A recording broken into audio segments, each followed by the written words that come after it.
Hi friends, नमस्कार। मैं ये रिकॉर्डिंग हिंदी में करना चाहता हूँ। ये मेरी एक इंस्पिरेशन है। जो पिछले जो रिकॉर्डिंग थी उसमें किसी ने लिखा था कि अगर आप आगे बढ़ना चाहते हो ब्लॉगिंग एंड यूट्यूब में तो हिंदी में करिए। क्योंकि मैं हिंदी अच्छी तरह से जानता भी हूँ, तो मैंने सोचा उन महाशय जो हैं उनका आभार मान के एक उसी सब्जेक्ट पे हिंदी में बात करूं। कुछ मेरे जो ख्याल विचार हैं उसके बारे में। मैं पहले बात कर रहा था डोनाल्ड ट्रंप साहब की, जिन्होंने ये कहा कि हमने ऑपरेशन सिंदूर की जो युद्ध विराम है उसमें मेरा सबसे बड़ा योगदान रहा। मेरा मतलब डोनाल्ड ट्रंप साहब का।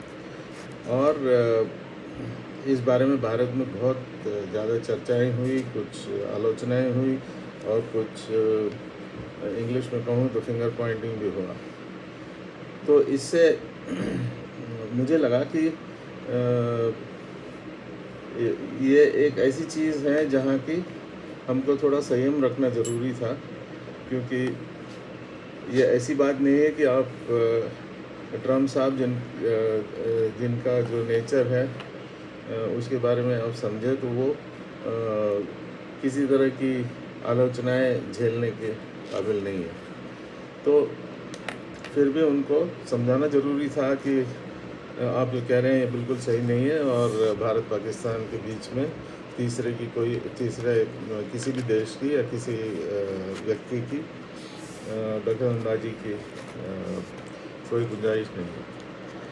तो इसे एग्रेसिवली या बहुत ही एग्रेसिवली लेके ट्रम्प साहब को समझाना ये मुश्किल काम है, और इस चीज़ को समझना चाहिए था हमारे जो विपक्ष हैं उनको, कि इस चीज़ को उछाल के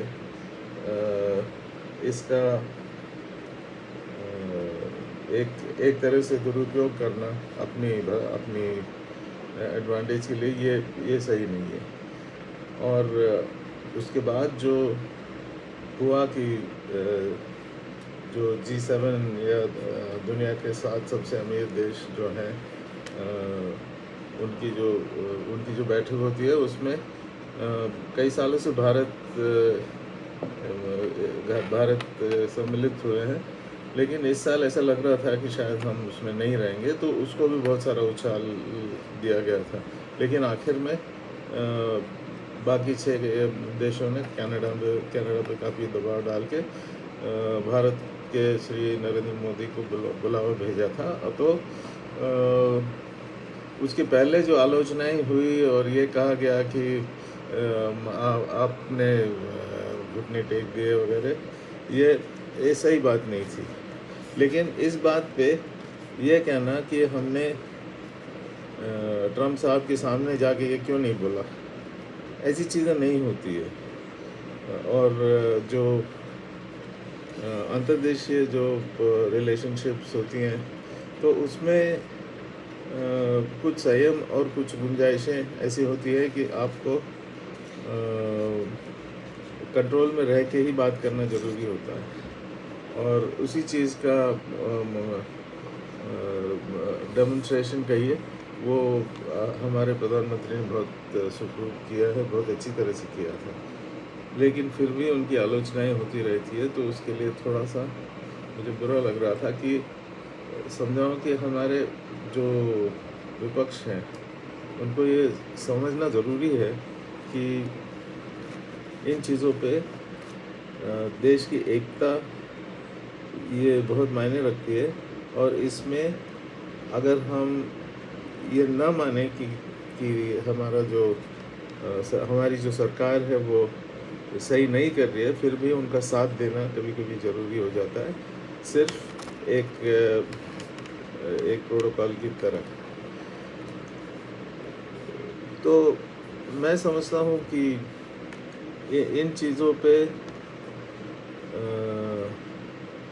बहुत ज़्यादा तूल देना और इसको उछालना और एक राजनयिक इसका दबाव डालना, ये सही बात नहीं है।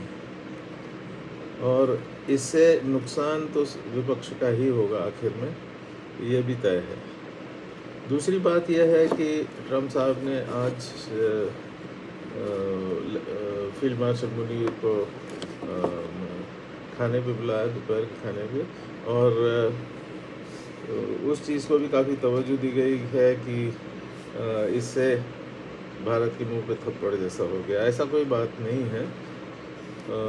दरअसल ये बात अभी बाहर निकल रही है कि इस बैठक के बाद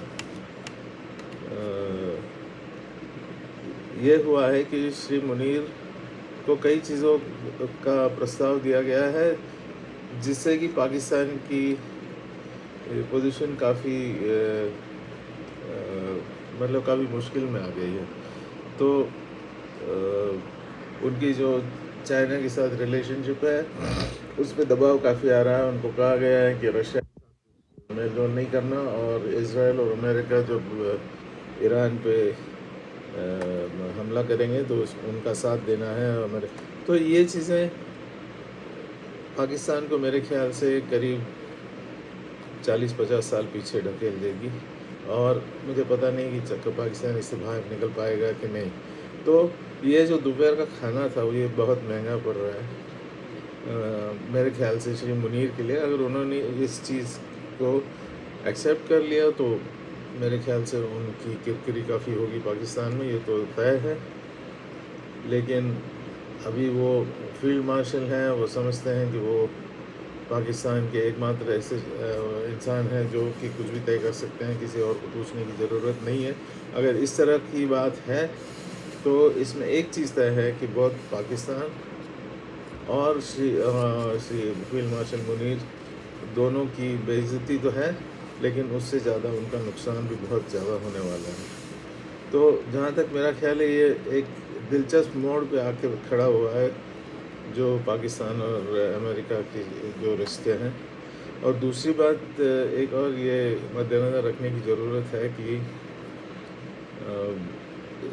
ये जो ऑफ़र डोनाल्ड ट्रम्प साहब ने दी है उस पर कितनी सीरियस है वो, क्योंकि अगर सोचें तो कई बार ऐसा हुआ है कि अगले दिन उठ के ट्रम्प साहब को कुछ और ही दुनिया का नज़रिया दिखता है, और वो अपने जो भी कल कही हुई बात भूल जाते हैं और कुछ और ही कह जाते हैं। तो इससे थोड़ा सा इंस्टेबिलिटी आती है, जिसके कारण मेरे ख्याल से दुनिया में भी बहुत सारी दिक्कतें आने की गुंजाइश है। तो मेरी इच्छा यही है कि पाकिस्तान सोच समझकर इसमें अपना निर्णय दें और वही करें जिससे कि अपनी और दुनिया की भलाई हो। लेकिन ऐसी गुंजाइश पाकिस्तान से रखना क्या सही है? क्योंकि आज तक ऐसी चीज़ों के बारे में पाकिस्तान ने सही निर्णय कभी भी नहीं लिया।